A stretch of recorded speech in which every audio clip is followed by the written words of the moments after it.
अस्सलाम वालेकुम नाज़रीन, खुश आमदीद। मैं हूँ डॉक्टर सादिया मोहम्मद और आज मेरे साथ हैं डॉक्टर खुर्रम सादिक। वालेकुम अस्सलाम डॉक्टर खुर्रम। जैसे कि आप जानते होंगे, डॉक्टर खुर्रम हैं एक consultant neuro developmental psychiatrist, TEDx speaker and a very well known up and coming personality. So thank you Dr. Khurram for joining me today.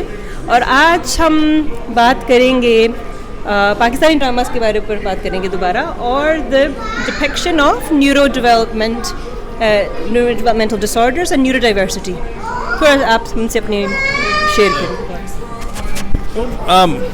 Pakistani drama अगर आप शुरू से देखें तो कुछ ना कुछ डिपिक्शन होती रहती थी। पहले अनकॉन्शियसली, अननोइंगली, जैसे तन्हाइयों में कबाचा थे, टिक्स, अगर उनको किसी उसमें बॉक्स में डाला जाए तो ही came across as somebody who might be on spectrum. मैं ये नहीं कह रहा हूँ कि उनको ऑटिज्म था नहीं था, लेकिन बट उनकी जिस तरह की डिपिक्शन हुई थी आजकल के ड्रामे में इन अ वेरी सटल वे। जैसे एक था परिजात, उसमें मैंने थोड़ी सी बात की थी। एक उन्हीं एक्टर का एक प्ले था ग्रीन टीवी पे, जो नया चैनल शुरू है, जिसका नाम था इडियट।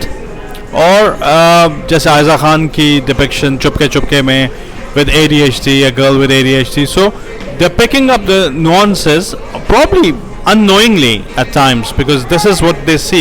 And मैं हमेशा से ये कहता रहा हूँ कि ADHD और ऑटिज्म पाकिस्तान में और इसके गिरदो नवा के इलाकों में बहुत ज़्यादा है और काफ़ी हद तक मतलब है इट्स वाइड स्प्रेड। लेकिन वो एक कंडीशन है क्योंकि वो स्पिल ओवर नहीं होता and they are managing very well in the community. तो ये उन कैरेक्टर्स की जब अक्कासी होती है तो this is tip of the iceberg, जिनको देखते हैं और अनकॉन्शियसली उनको रोल्स में डाल देते हैं।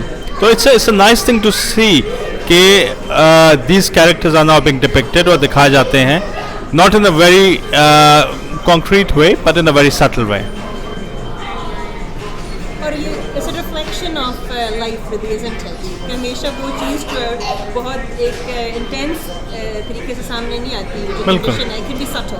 बिल्कुल, ये और जितने भी कैरेक्टर्स हैं ये बहुत सटल तरीके से सामने आते हैं। कुछ चीज़ें हैं, कुछ वेरी स्पेसिफिक चीज़ें हैं, जैसे जो इडियट का कैरेक्टर है, it's about right and wrong, क्या बोलना चाहिए क्या नहीं बोलना चाहिए, a very rigid approach toward life, towards everything. जैसे आयज़ा खान का है, उनमें she is impulsive, she is reckless, उनको अपने वो जो काम करी होती हैं उनके कॉन्सिक्वेंसेस का अंदाज़ा नहीं होता चीज़ों में, और मुँहफट हैं, बोल देती हैं विदाउट एनी फिल्टर। तो अगर इसको हम कैटेगराइज करना शुरू कर दें, I know that we should not be doing it context के बगैर, लेकिन अगर हम ऐसे देखें और उन कैरेक्टर का हम एनालिसिस करें तो हमें पता चलेगा कि काफ़ी न्यू डेवलपमेंटल कंडीशन डिपेक्ट हो रही है, which is a nice thing to C.